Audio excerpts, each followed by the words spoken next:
Hey, what's up, everybody? It's your girl, Aida Rodriguez, and welcome to another episode of Truth Serum. What's up, Zay? It is Friday, January 29th, and I still have my radio voice on. Those of you that tuned into the radio show, the 2-week experience on Sirius, I want to say thank you. My village always shows up for me, and I'm ever so grateful for that.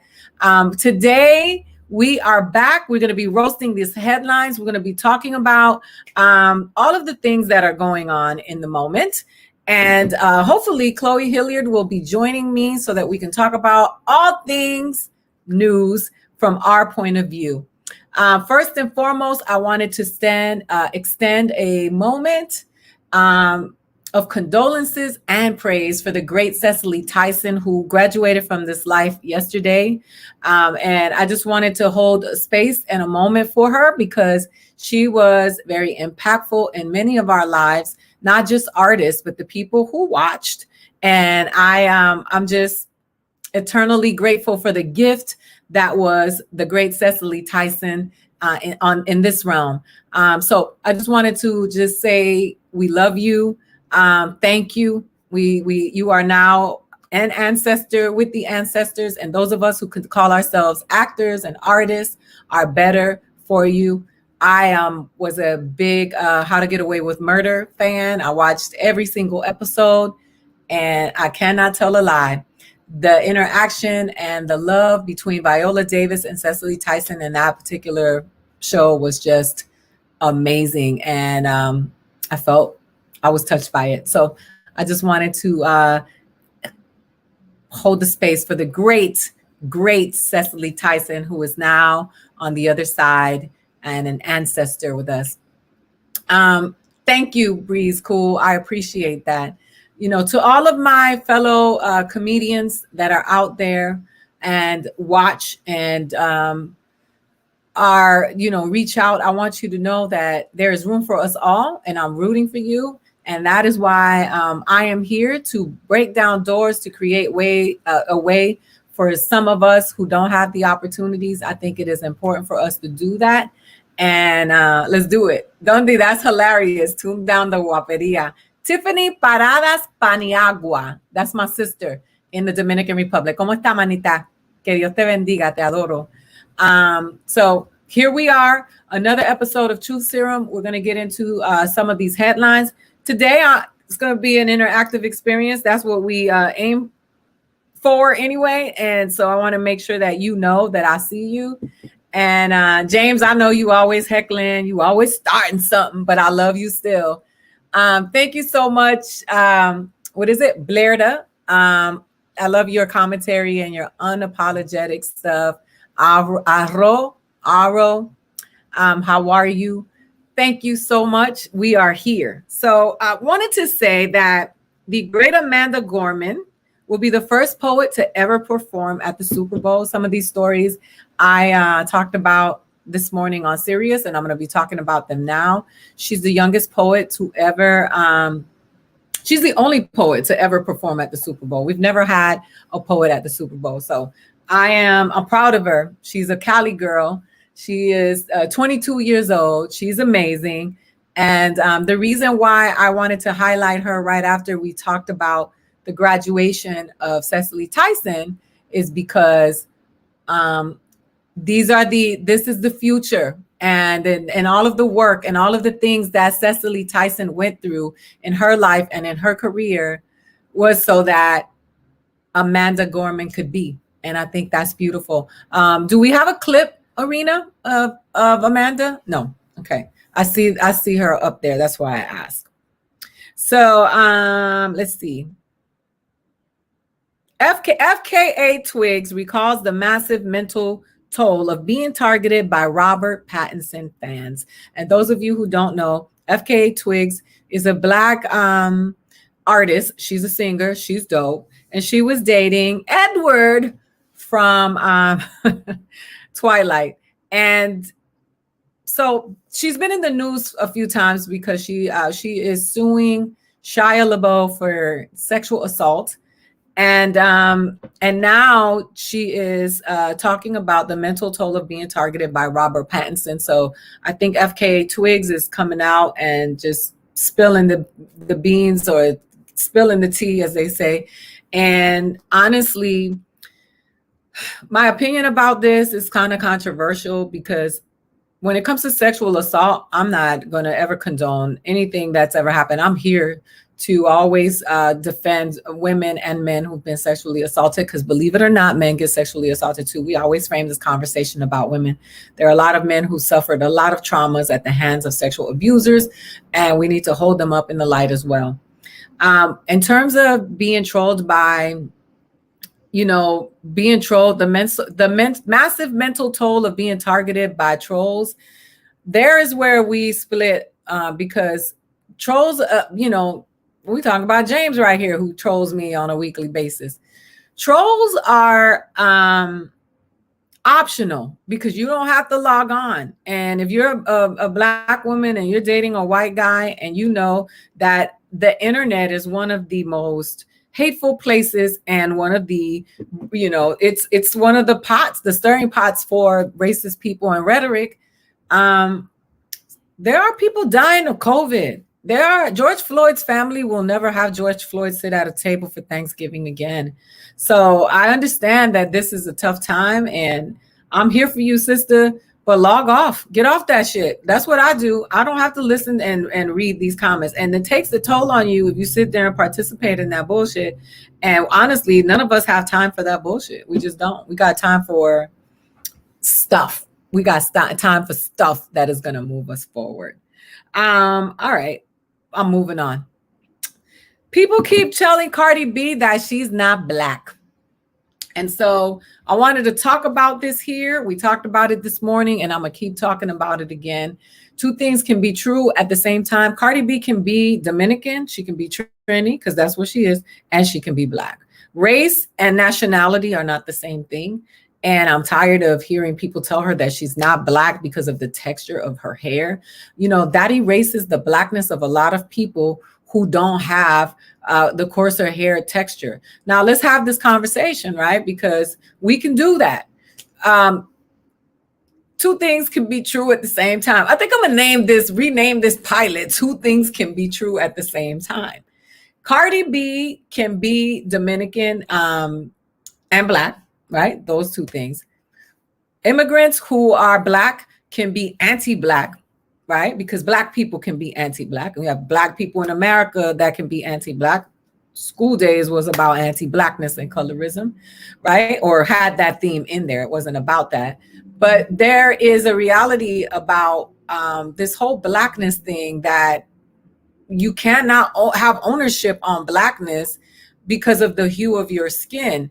And I think that this is not about demonizing dark-skinned people or light-skinned people. It's just about highlighting white supremacy and all of the effects that it has had on our communities and how toxic it is. Cardi B and Nicki Minaj there was a battle between them and their fans. And people were saying, well, Cardi B is anti-Black. We're team Nicki Minaj. Nicki Minaj is ours because she's this. They're both Caribbean women. Nicki Minaj and Cardi B are both from Trini. They both have a parent that's from Trinidad. And so when we have these conversations, I mean, we gotta just be real about the fact that, yes, white supremacy is real, colorism is real. The darker your skin gets, the harder the discrimination and the treatment is. But that whole shit about the house being sexy and being cool and life being better is all relative, because rape is rape, whether it happens inside of the comfort of a nice home or out in the field, it is rape. So I just think that we have to stop invalidating people's struggles because they don't look like yours. And again, that's my opinion. I don't speak on behalf of everybody. That's just how I feel. And if you don't like how I feel, you know what you can do. You can keep it pushing. But I will say that, and I will continue to say that I am a woman of color. I'm Afro-Latina, Afro-Taína. I claim my Blackness. I am Puerto Rican, Afro-Puerto Rican. My father's Dominican, so I'm Afro-Dominicana, and I'm going to always claim that. And if you think that because of the texture of my hair, I have not experienced discrimination in this country, you're wrong. That doesn't mean that I don't have a certain level of privilege because of the texture of my hair and my complexion, and I'm well aware of that. So I just think that when we have these conversations, we just got to be able to keep it real. And in my own level of discrimination that I have felt and the life that I have lived with the things that have happened to me, I have no right to take away somebody's struggle who may be lighter than me, whiter than me, because it doesn't look like mine. Because if a white woman gets raped, I can't tell her, yo, your rape is not valid because you have not lived my life. And so I think that it's important that we are honorable in these conversations and respectful of everybody else who has had a struggle. So anyway, I love to have these conversations, and people are always telling others how to identify. Sulma Arzu Brown, a great author, has some amazing books, and I want you to please let me know what you think. I'm reading some of the comments. Not all lighter people come from rape. I'm not saying that. I never said that, though. I'm Jamaican and Latina, but my grandparents chose to love each other. No, absolutely. And I do believe that. I'm not saying that we're all products of rape. And, these are the conversations that we have that have been mishanded to us. And we just keep having these conversations, and sometimes it can be toxic. And I understand that the Black, dark-skinned Latinas are tired of them calling on me to speak on these panels, to speak on this experience that I don't have. And so that is one of the reasons why I have stepped back from a lot of these panels, and I have created way for other sisters to have the conversation and directed people to other people who have platforms that actually speak about this, because it is insensitive. And I know that I do have privilege, and I use that privilege as much as I can to try to create ways for other people, because I feel like you damned if you do, damned if you don't, right? So I've reached the point where I don't give a fuckness anymore. As my friends who have told me that who are Black and darker than me, and be like, girl, let them come for you. We gonna come for them. That's what's been happening, because we just all try our best to fulfill our place in the spectrum and try to be part of moving us forward.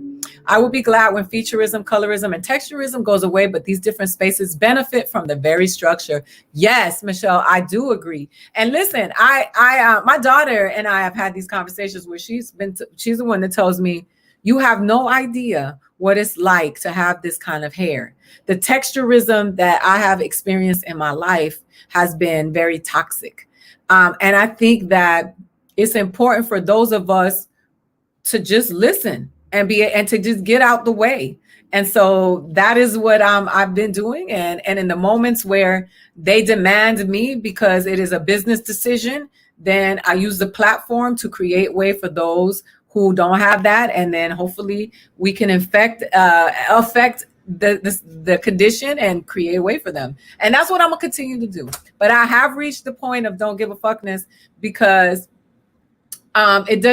some people don't do it because they're really activists and they really care about the movement. Some people do it because they're just jealous and they want your spot and they want your shine. And that shit is corny, because those of us who are using our platforms for this, who could just be doing jokes and acting and not ever talking about this, it comes with a lot. And a lot of people, they threaten our lives.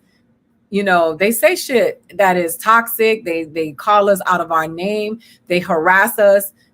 People come to the shows and say some messed up shit. So it's not like I'm doing this. I don't get paid for this. I'm not capitalizing on it. I actually give a shit about my people, all of them, from the lightest to the darkest and every single thing in between.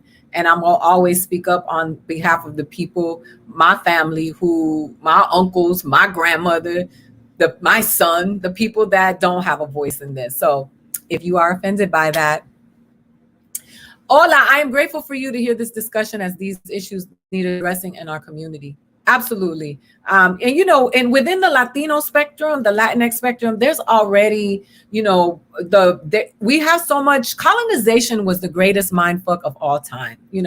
I said this before and I will continue to say that. You have Puerto Ricans that will say, oh, those Puerto Ricans in New York, they're not real Puerto Ricans. They don't know how to speak the Spanish. They're not like You hear, Mexicans saying, calling Mexicans that are in America, they don't know the language. They're not real Mexicanos, son gringos.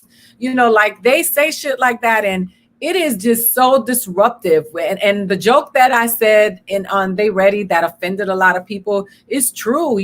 I'll hear Dominicans say Puerto Ricans don't speak Spanish well. Right. And then, and I'll hear Puerto Ricans say, all of the Dominicans are black, and and it's all dumb shit. It's all ignorance. And it speaks greater to the level of ignorance than it does anything else, because it is not reality, right? It is not reality. And the truth is, people like to mock Puerto Ricans. Like, I remember someone in my face told me, well, according to the way Spanish works, Puerto Ricans and Mexicans are at the bottom of the totem pole. They speak the worst Spanish.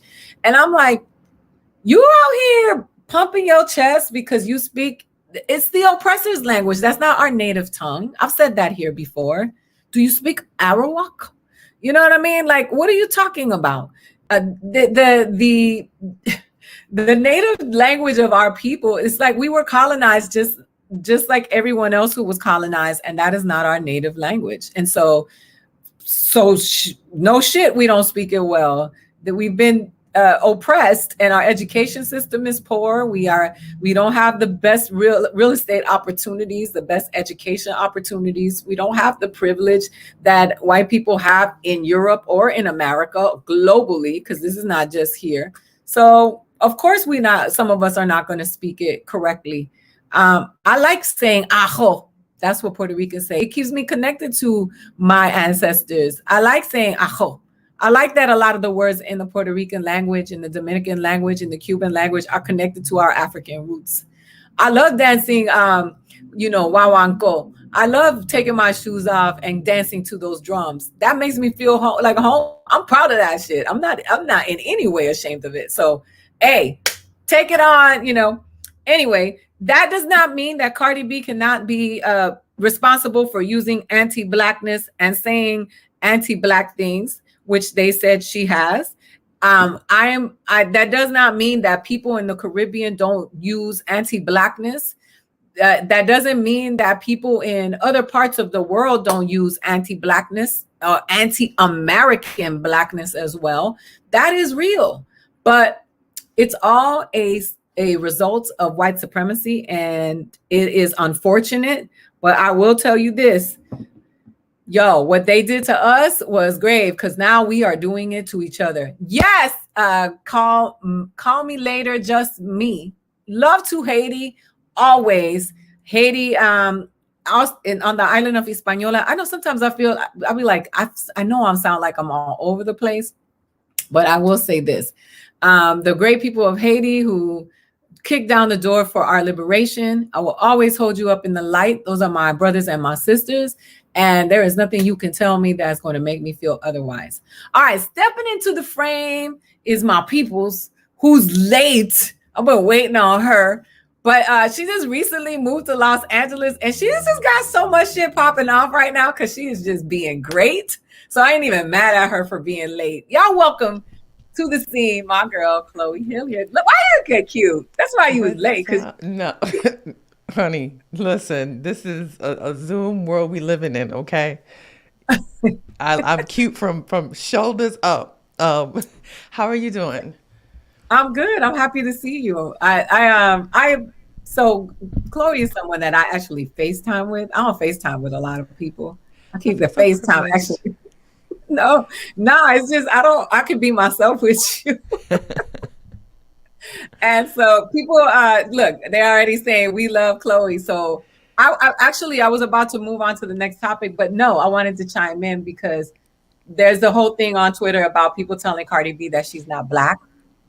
And because of the texture of her hair, and they said that her hair, somebody was like, girl, you just braided your hair and let it loose. You're not really Black. Why are you trying to act like you got But see, you know what? The fact that they are policing her body that much shows you that she's a Black woman. Because who gets body policed? women of color.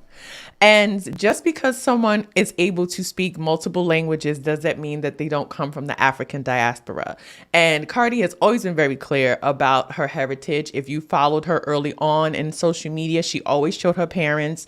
She talked about like her family coming from the Caribbean and, also speaking Spanish and coming from the Dominican Republic.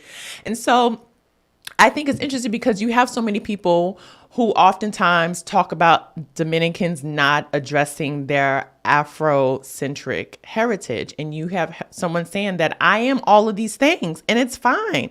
And hair is not an indicator of your race, because there were so many people who were able to pass because they had fine hair and they were African American. So if we're going by the hair test, listen, there's a lot of us it's just not going to be on the team that we think we're supposed to be on just because of our hair. Yeah, I appreciate that, because that's one of the points that people make about me in terms of telling me that I can't claim my Afro-Latinidad because of the texture of my hair. And it's funny because Sally Richardson was like, girl, your hair just like mine. That mean I ain't black? She was like... Yeah, I think it's just like that one, it's like that one drop rule, right? And it's interesting where we want to apply that one drop, right? And so when someone has straight hair, you automatically think that they aren't going to be like profiled by the police or not, hired at a job. Like, no, those things, it's so antiquated and old. And it's really sad because it just feels like we are policing our own people with, the rules of white supremacy. It's like, well, if you have straight hair, then you're better. Then it's like, no, your credit score is still fucked up and you got straight hair. Who cares? Hey, how you know? Why you telling my business? Oh my gosh, you be telling my business. Okay, so this story I did want to talk about. I wanted to cover with you about the 1,000 open prostitution cases in Brooklyn that are going to be wiped from the files. Let's do it. Wipe it clean. Let's do it. Listen, people, I maybe we should put it on a t-shirt. Sex work is work. Okay. Sex work is work. And once you destigmatize sex work, then you can really address the issue at hand, which is that women make less money than men. Right. And so now you have people in the pandemic and you have all of these people with college educations and all of these accolades in their life, but they're like, I need to make money, so I'm going to start an OnlyFans, right? And so does that mean that a person who has an education, who has a job, but lost it because of pandemic is now reduced to the scum of the earth because they're, popping and twerking and showing their vag on OnlyFans? No. And when we talk about prostitution, you should absolutely throw all of those cases out because you're not prosecuting the men who are paying for the pussy services. You just want to indict the women who are out here putting their best foot forward. So no, throw them in the trash. and let's just keep it real. Also, we are disproportionately prosecuted for these crimes as well, right? As people of color, Black and brown people. So there's that point too. Like, what we really need to understand that when it comes to abortion, when it comes to sex work, when it comes to marijuana, we are always getting the worst of the worst, right? Absolutely. And now, I don't know if you talked about this before I got here, but like it's all indicative of what's happening with the stock market, right? It's like when the common people understand the rules to the game, then they change the rules. Right. And so, of course, it's a problem when you have Black and brown women out here prostituting and making money via sex work. But when you have high class escorts, they get book deals and movies made about them and a slap on the wrist and, sent to the feds in a nice country club prison for like 16 months. And they come back out with their dignity in check. Right. Even Martha Stewart, she went to prison for for insider trading and it came out and got all her shit back. So and more. And now she going into cannabis and hanging out with Snoop Dogg. Like, so the rules, when we talk about this, and this can be for any story that we talk about, the rules are always going to be different and they always change once the people in power realize that the minions are getting some of the, fruits of their labor. And so that's when everything shifts. And so I tell Aida this every single day, y'all. None of this matters. She does. None of this matters. None of this matters. I've realized in this pandemic, the only thing that matters in life is, are you a good person? And do you treat people well? That's it. Like, that to me is like the mystery of life. Because if you're a good person and you treat people well, then if everybody did that, we wouldn't be talking about none of this stuff. That's right. I like it. I like it. I think I did want to talk about the GameStop AMC thing. I know you did it on your show yesterday. Check out Yes. Chloe's Across America on Thursdays at what time? 10 p.m. Eastern, 7 p.m. Pacific time. And I had an incredible woman on last night. If you go to my YouTube channel, it's just Chloe Hilliard. Her name is Ramona Ortega Esquire. She's a lawyer and a money market expert. She was named one of the top women in money market by Crane's Business last year. And she really broke down everything that's happening with Robinhood and GameStop and why they are trying to change the rules, because everyday retail, if you're a person who invests on CashApp or Robinhood, you're considered a retail investor, right? And then you have the hedge fund people who are kind of like top tier investors. And so basically, once they realized that everyday people were buying up GameStop and driving the price up, they put a freeze on it on GameStop and a couple other consumer apps where you can trade, because they were losing money. And so the big boys, the billionaire hedge fund people, were like, we can't keep losing money to these fucking peons. And so when you went to go buy GameStop, they were like, it's not even on it. You can't even buy GameStop. And then it was also AMC, Nokia, Bed Bath & Beyond, and BlackBerry that everyday people were like, let's rally up these stocks. And, because basically, I'm not going to do a great job of doing it. Ramona does an excellent job. But basically, these hedge funds buy a stock because they know that they've already depreciated the value. And so then they wait to they'll sell it, and then they try to recoup it when they make more money. So once it goes too high, then they can't recoup their money because they've been priced out. And so basically, regular people bought the stock that the hedge funds had undervalued, and then they drove the price up. And so now when the hedge fund released that stock thinking that they were going to be able to pick it up for cheaper, now a stock that was like $7 is now $400.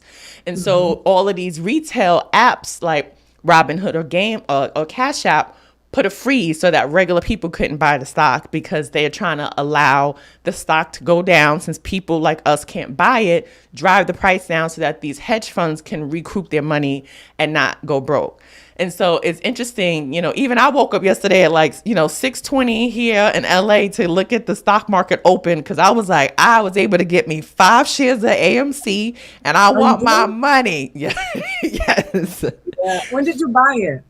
I bought it Wednesday night after hours, which is not smart, because when you do after hours, the price fluctuates. But the good thing about Robinhood is that you could put a cap on how much you're willing to spend. So the AMC stock, I was like, my cap is like $15. That's as much as I want to spend. And so the next day when the market opens, if you're able to get it before it goes too high, then you can get the thing. But I was like, I don't want to say I was the last one, but I felt like I was like part of the last ones, because like that day on Thursday, you couldn't buy AMC, you can only sell it. And so that's the reason why there's a class action lawsuit now against Robinhood, because they're pretty much manipulating the market and saying that you can't buy and profit off of these AMC and GameStop shares, because the rich hedge funds guys want their money.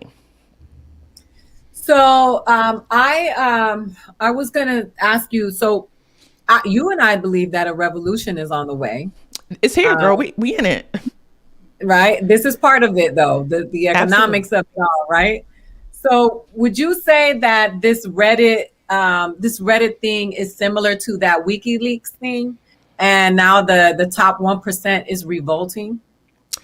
Yes, I think that it's interesting, because it's pretty much like a tsunami of everything that we've been ignoring over the past couple decades, right? And so if you look back to think to the last time we've had major shifts in finance and understanding, it would be Reaganomics, right? The whole trickle down economy thing was probably the last thing in my lifetime where a massive shift happened when it came to money. And I'm sure generations before could say, when Nixon removed the gold standard, because basically American money was supposed to be according in toe to toe with the gold value. And so that is out the window. So now money is just money, right? Credit is just whatever it is.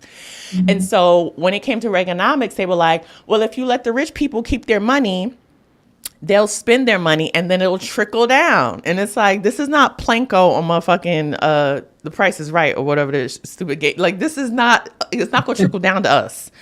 And so now what we're seeing when it comes to money is that these big banks have been able to do whatever they want. They keep getting bailed out. And now with the change in administration, we have a DOJ and, you know, now Secretary of Finance who are like, no. We can't keep letting y'all do this because I don't even think that the government really cares about us as individuals. They're like, we can't keep giving y'all money because we have to keep giving you money. And so now we have to put y'all on punishment because you're going to make us broke, right? How many more times can we bail out the airline company? How many more times can we bail out the motor industry? Like, there's all these massive companies. And on top of that, they don't even keep their money here. When they get all of this money, they put it into like an offshore account and all this other stuff. And so now what we're seeing is that people, because of technology and also because we are home in a pandemic and we have nothing better to do but figure out how to fucking work the stock market, are like, oh, I see what you're doing. It's not that hard. And so now they're going to change the goalposts again. And so, yes, this is a movement. I've been telling Aida this, and I'm not saying I've been telling her, but we've been talking about this for over a year about how all of this is going to come to a head. And that is why I always said from day one, and people thought I was crazy, that it was imperative for us to have he who should not be named as president, because it forces us to address all the things that we have been ignoring and sweeping under the rug, right? And so if Hillary Clinton was president, none of this, I don't want to say none of this would have happened, but most of this stuff wouldn't happen. Racists would not be exposed. That, you know, we won't know who the enemies are because everybody would just be walking around in camouflage. Like, people showed their asses these last 4 years, and we needed to see it. And so a part of this is an economic revolution. A part of it is a religious revolution. I mean, you talk about not just in America, but all over the country, people are not attacking the church, but being like, hey, church, y'all been doing some messed up stuff and we can't just let you slide anymore. You know, like, now you have more indigenous communities who are returning to their indigenous ancestry faith. Like, there's so much things where it's just like, you know, is it the dawn of the Aquarius? I don't know. I'm not like too well versed, but, you know, there is an awakening that happens every, you know, couple decades. And I think that lends itself to who we are as people, right? So when we are as people, when you think about who we are and what our purpose is to be a part of the community, uplift our, you know, loved ones, uplift our people that we can touch and reach, learn from each other, communicate from each other. And then when you learn all the life lessons, you're not supposed to come back, right? So if you are here, and this is my belief, if you are here, there is still something for you to learn, all right? So nobody here is perfect. We all fucked up in our past life. We wasn't taking notes. And now we got to ace this test so we can go to the other plane of existence where we could read minds and float and shit. That's what I want to float. Hey, Ashe. Hey, ay, dale. So, okay. So I wanted to shift gears because we're talking about what's going on in the world right now. Black people are getting vaccinated at a very low rate. Some of the news that some of the media that we come across, some of the stories that we come across are trying to implicate that because there's a distrust in the Black community that they're not getting vaccinated at the same rate. But the truth of it is that there's a disparity in the availability of vaccinations in the Black community, and in the brown community and in indigenous community, First Nations people. So Black, indigenous, Latino, and other people of color are more likely to contract COVID than white people. The rollout of the vaccines has been inequitable, and more white Americans are being vaccinated in some states. And not all states have released racial data on vaccination. I will be waiting to get the vaccination. When my schedule, when things open up to the point where it's like you need to have a vaccine to travel, then I will get a vaccine. But right now I'm able to do everything in the confines of my place. So I don't need to travel. I don't need to vaccine. So for me, I want to wait. That's just me. I want to wait at least 6 months, if possible, to see how it shakes out. And I think also what we don't really account for is like everybody's chemical makeup is different. And so you could be the one that has a reaction, you know, and these reactions, and this is why I want to wait, is that we haven't had enough time to categorize what the possible reactions to this vaccine are. And so once they say, okay, we found out that people with this blood type or these people with these conditions are more prone to have X, Y, and Z as a result of the vaccine. So now we know how to treat those things. Then I will be like, all right, sign me up. Mm-hmm. Okay. I mean, and people, people are in the comments saying, no shit, Black people have a distrust. I think that when we talk about the Tuskegee experiment, because that seems to be something that people refer to a lot, it was not the same thing of what's happening now. And I think that it has worked in the reverse, because now people are afraid to get the vaccinations, and the people who need it the most are not getting it.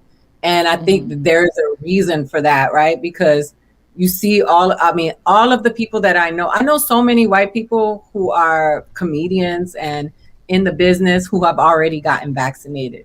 I don't girl, have. that's my favorite pastime. My favorite pastime is going to the supermarket and listening to old white people be like, "Did you get the vaccine? Did you get the?" And I'm like, where they dropping the vaccine at? Because y'all all seem to know where it is. And it's the same thing that happened when the pandemic first started. I was living in New York City, and New York was one of the early places, one of the early hotspots.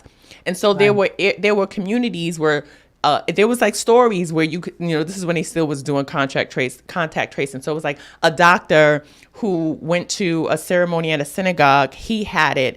And then they tested everybody in the synagogue and all the people in that community. They had trucks that went there and tested people and whatever. And so they were getting it.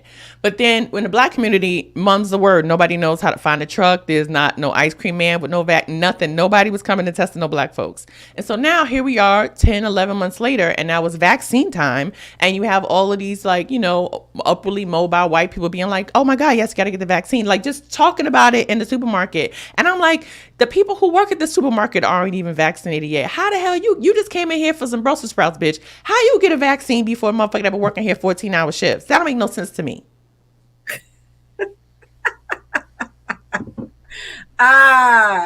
Word. That's why I love when you're here, because you light up the comment section and people listen. I wanted to talk to you about this because you are my safe place sometimes when I have to have these conversations about how I'm affected about the world that we live in today. Can we have our opinions anymore? Is it possible to have an opinion without having to get into a fight? There's a difference between speaking on behalf of a group of people, stating facts, and then having your own opinion. And I feel like because the internet is open to so many people and with so many varieties of levels of education and sophistication and access, you cannot have an opinion anymore. People get all flustered. That's why sometimes I don't read the comments.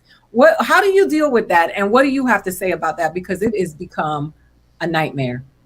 So I say this from a place of love, right? And self-preservation. I don't give a fuck about people's opinions about me, because if I did, it would drive me crazy. And so that's the thing that people don't understand. We are overly sensitive. And the reason why we're overly sensitive is because we haven't developed a thick skin.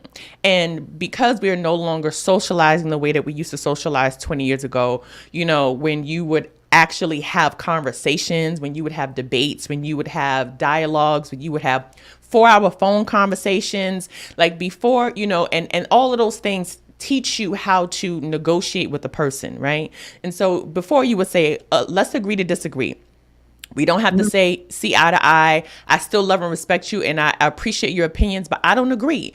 And now we wear it as like a uniform, and we're on two different sides of a battlefield. And so when I say I don't give a fuck about people's opinions, it's not about y'all. It's not about the people, and people take it personally. It's me saying that in order to protect myself, to make sure that I don't go crazy, because I have to live with this mind and this body, I'm not going to allow somebody who I don't know, who's not invested in my well-being, especially someone who's never met me, who's never bought my comedy album, Big Dick Energy, who's never read my book, Fuck Your Diet, who's never watched my show, Chloe Across America, to all of a sudden critique my life.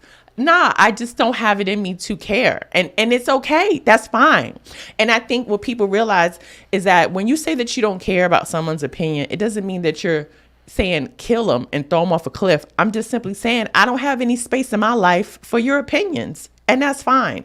And I think a lot of times people say crazy stuff because we're lacking interpersonal connections, relationships, and conversations. And so the only way for them to get your attention is to say, oh, your mustache looks really thick.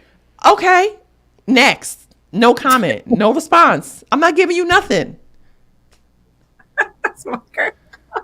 You know, I like when you go off. I'm always hyping you up. Go off, girl. Go off. It feeds my soul when you go off. You don't understand. It just makes me so happy. You know, and listen, it is something that all of us have to deal with, and because we're in the public eye, we're stand-up comedians. Even a joke that we say can trigger somebody. You know, cancel culture has become. You know, I remember I called you when they tried to cancel me, and I was like, "Yo, they trying to cancel me. I be in the trenches for my people." And I said, put the phone down, girl. Put the phone down. Like, also, you just have to take things into context, right? And so there was a clip that went around this week of older Black people talking about what it was like to travel America and having to use the Green Book, and how they weren't able to stop if they were doing a road trip because they didn't know whether the place would let them use the bathroom, or they would be attacked or have their brakes cut, you know, like tires slashed if they drive into a sundown town. And this is people who are still alive in their 60s and 70s and 80s. So they're talking about not too long ago in our recent moment of time on this planet. And so when you think about that and you hear people say, well, I'm not my ancestor. Well, we don't have to deal with that. We don't, I mean, even now we could walk into a department store and we'll get like an eye and be like, oh, they're looking at us because we're Black. But we don't have dogs being sicked on us. We don't have hoses watering us down and, you know, throwing us to the street. You know, we don't have anybody, even though we've had lynchings last year, but it's not to the point where you're like, I can't walk down the street because I'm going to be attacked and lynched. And so when you think about what people before us had to deal with, who gives a fuck about a comment section, bitch? Who gives a damn? Delete. Get out of here. What are you talking about? Nobody can cancel you. Nobody can cancel you because, one, if you are strong in your conviction, you shouldn't have to explain yourself. And that's one thing that I learned from being a journalist. Is I will write these articles, and then people will want to write back and you know, say that, why did I write this way and blah, blah, blah. One, when I was a journalist, I always recorded everything. So you can't say that you didn't say it because I have audio proof that you said it. Just because you don't like how it came out doesn't mean you didn't say it. Secondly, I'm not going back and changing anything. When it's done, it's done.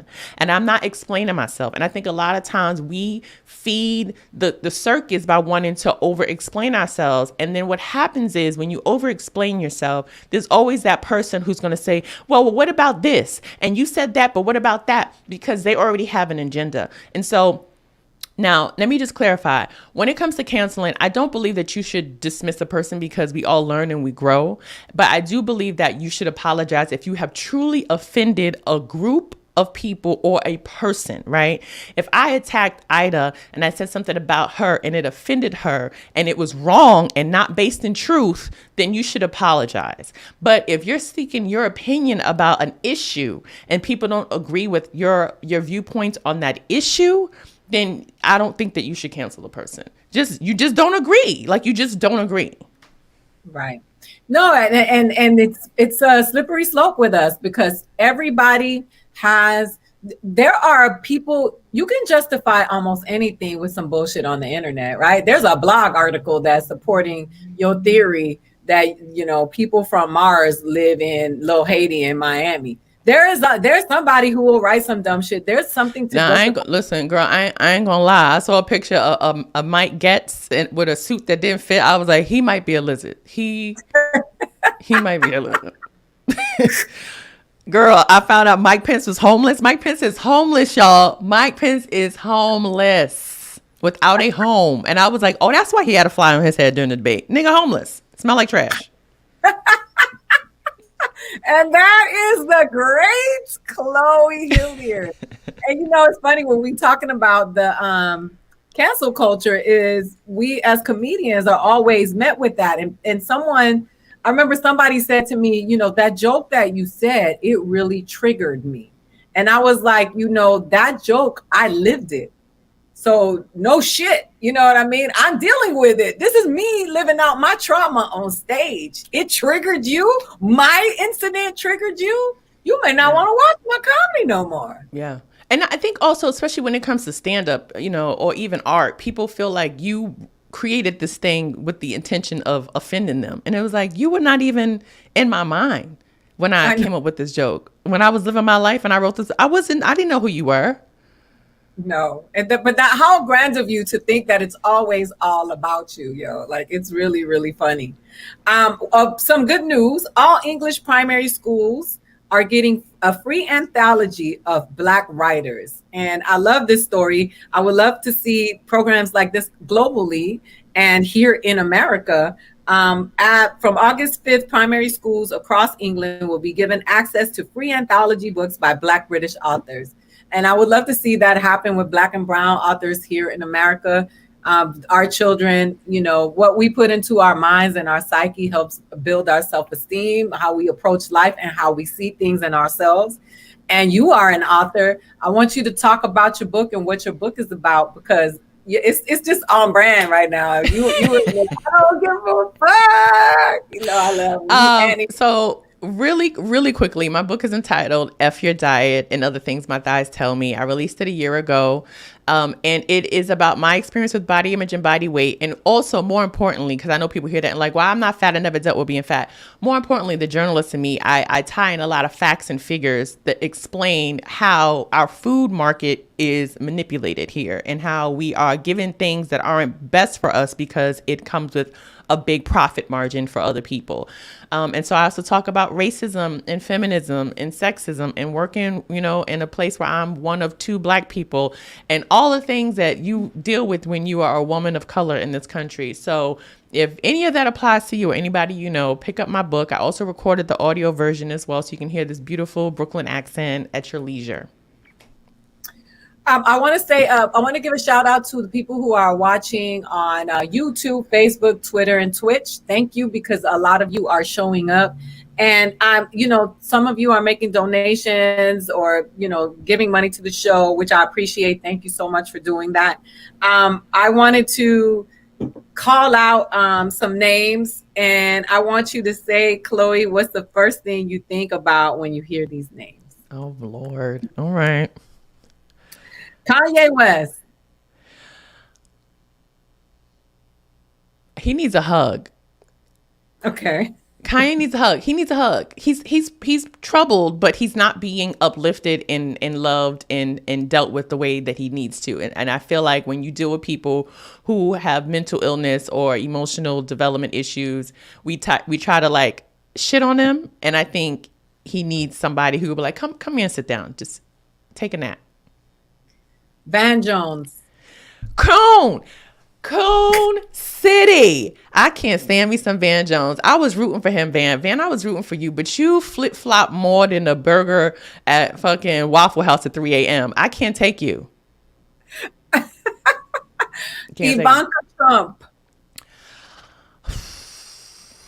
Man, I think she's stone cold. I think she's the coldest one out of all of them. You said. I think she's stone cold. And the thing is, because she's going to play up, being a woman, right? She's going to play up being a woman for whatever her future aspirations are. She's going to try and reinvent herself as if she is down with the feminist movement or, whatever, being married to a Jewish person, whatever box she can check, she's going to try and reinvent herself. But let's not forget, she got voting machines patented in China. So don't let her near no district near you. Dr. Fauci. He's a survivor. He did what he had to do. When people be like, are you willing to do what you got to do to survive? They should just have a picture of Fauci up there, because he was like, whatever I got to do to make it through. And he's one of the highest paid people in Washington. Kamala Harris. Oh, man. I respect her. I do. I do. I love the fact that that she's not a story. You know what I'm saying? Like I love the fact that there's so much bigger things that we have to deal with. It's just like, yes, we have a woman of color as VP, and it is what it is. It's not like how we were inundated with all of this stuff when Obama won because he was the first. So now I want to get to the point where we don't have to keep saying this person is a first. This is the first. Yeah. It's sad. It is sad. Meghan McCain.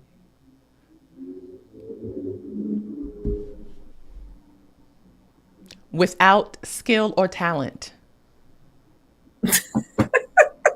Lack thereof. Nepotism. There it is. That's where Meghan McCain is nepotism. And she don't even know it. That's the sad part. I always like to hear your takes on stuff. And the reason why I did that is because your rapid fire for me is always the best. Because when you go there, there is when you sing it from the top of your lungs, it is like, yeah. I mean, because you know what it is? Because when I come on here, I'm talking to my friend, like, yes, I see people in the comments and I love all the love and support, but this is the conversation. I think a lot of times that's why people gravitate towards these spaces, towards your show, towards Jamanika's show, towards Zainab's podcast, because they get to hear women of color who are articulate, smart, and funny have real conversation, and there's no pretense, right? There's no major sponsors that we got to be worried about. We are being funded by the people who love and respect us. And that is a powerful place to be in. And so this is a real conversation. I'm not going to come up here and sugarcoat. I ain't got no notes. This is off the top, world. When are you performing again? Are you doing any Zoom shows? I just agreed to do a Zoom show in March. So let's see if I still feel like doing that show when March comes. Part of for me, being honest, I have not done stand-up much at all these last couple months. And a part of it to me was when I was in New York and it was warm outside, people were doing outside shows. They were doing park shows and rooftops and all, backyard shows. And I only did one backyard show. And I did it because the person who runs it, I trust them. And, they had different mics, so everything was protocol. You switch the mic, and I still came with a big old can of Lysol and spread everything down. But even being there, I was just like, internally, my instinct, my gut was like, we should not be here. Right. And so until I can go someplace and not feel that in the pit of my stomach, I mean, like literally my body would I would feel an alarm in my system being like, we should not be here. This is not right. It's not safe. People are too casual. You forget to pull your mask up, or you wipe your nose and you touch something. And so now, especially even more so, because now we have this new variation of the COVID virus that's even more highly contagious, and they feel like it's really just airborne. Before, the first phase was droplets, right? And so that's why they say wear a mask, because if you spoke and, saliva came out of your mouth or you sneeze, it can travel. But now they're like, it's out there. So now I'm double masked up. So until I could not be double masked up, or someone pays for me to go to a bubble and then just do shows and pay me, then I'll do that. But I'm not trying to just hop on a flight to Toledo. No shade to Toledo, but I'm not trying to hop on a flight just to go tell jokes for a half filled room. And then the money is not worth it. Like, I mean, if I go anywhere, however much money I make, it needs to cover at least 10 rapid COVID tests. Yep, absolutely. I mean, I was over there and I haven't been on here since, but I was over there with Dave Chappelle, and I went, and then Dave Chappelle tested positive for COVID.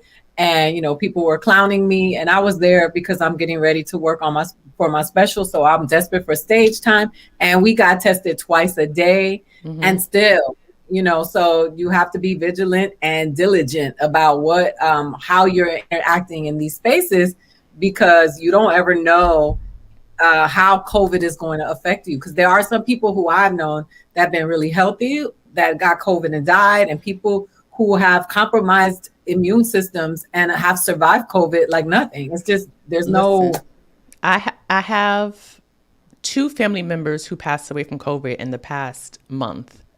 And I have three friends who just came down with COVID now, and they were doing everything that you're supposed to do. They were wearing their masks. They were, they were going to work. They were getting tested twice a day. All of that stuff. But it's not about you. It's about that person who doesn't do what, when I said earlier, life is about, are you a good person? Do you treat people well? And if everybody did that, we would be in a better position. It's the same thing with the coronavirus. Like, are you wearing your mask? Are you not hanging out with people and, going out to eat? Like they lifted the restrictions here in Los Angeles. And that's why it's probably been raining these past couple of days, because Mother Nature's like, get your asses in the house. Yeah. Stop. You think you was going to go eat? You thought again, rain. Yeah. Susan just said, are there comedian cooperatives? Cooperatives. Yeah, there are some. Kev on Stage has one. He runs a show is it every week, Ida? That they do, I think they do in-person shows, and you get a test and you go there and there is a limited audience, and then he also sells tickets for the Zoom portion. And so, yeah, there are some people who work together and they stay nearby and they, get tested regularly and they go do shows or whatever, but it ain't me though. I know. You know what? I often have the thought that I would feel horrible to know that somebody got sick or died because of me. And that is something that I know people who've lost their mother. I know a few people who've lost their mother. I know people who've lost, friends. And we know, Kenny, who passed away, who's a comedian. And I just don't want that on me, just because I can't stay my ass at home, just because I feel like I got to go get it. And even though I did go, and I'm accountable for that, I went and did the show. I really thought that I was being as safe as I possibly could be. And even still, somebody tested positive for COVID. And thankfully, nobody's really sick and nobody's in the hospital, but it could have gone, terribly awry. And I don't want to be responsible for that. Yeah. And I think also, shout out to Liz Alvarez. I see you got a vaccine because you're a frontliner. Kudos to you. And I do wish that we do vaccinate frontline workers and the elderly as well. And I do believe, starting in September when kids go back to school, they should have to get a vaccine. And if you don't get a vaccine for the coronavirus, then your kid can't go to school. Like, we got to stop playing these games. And I raised this point last night on my show with Yamanika. It's like, I just learned during this pandemic that there's generations of people in this country who never had chickenpox, right? Because the science finally figured it out and they got a vaccine that works so people don't get chickenpox. So if there are viruses and illnesses that have been cured by vaccinations, anti-vaxxers, y'all got to chill on this one. You have to get the vaccination for the coronavirus, because also we don't know the long-term effects, right? And so there are people who've got coronavirus and they've made a full recovery. But now, because it's been so long, now we're seeing the second phase of the long-lasting effects. People having breathing problems, people having skin rashes, people, not being able to still smell or taste food. And so we aren't, thankfully, now that we have responsible adults in the White House, we'll get some studies. But I talked to several medical professionals, I don't know, you as well, having them on our shows, who said, like, I was trying to keep research and they told me not to keep the research. They told me not to keep the data. They told me not to break down why African Americans are highly susceptible to this. They told me to just do away with my research. And you're like, why? Because the people who were in charge with the past administration, they didn't care because they were trying to undermine the severity of everything. And so it's going to be like 2 or 3 years before we really get the fallout of what actually happens to the human body, not just with the coronavirus, but from the vaccine and from secondhand exposure. Like, there's so many variables that we can't account for. So for me, it's like, I'm gonna just stay in my house. I go food shopping. I put on 2 masks. My supermarket is 2 blocks away. I walk my dog, and that's pretty much it. I mean, I saw Ida once since I've been here, and I've been here for almost 2 months. Yeah. And we had our masks on and the entire time. Oh, you want to tell me what we was doing? Do you want to tell me what we was doing? Do you? You said that. Ida and I met up because it was imperative for us to get our gun safety licenses. And so we got our gun safety licenses and we went to the gun range and we practiced our shooting. So, and that was that before the coup or after the coup? I think it was before. It was before.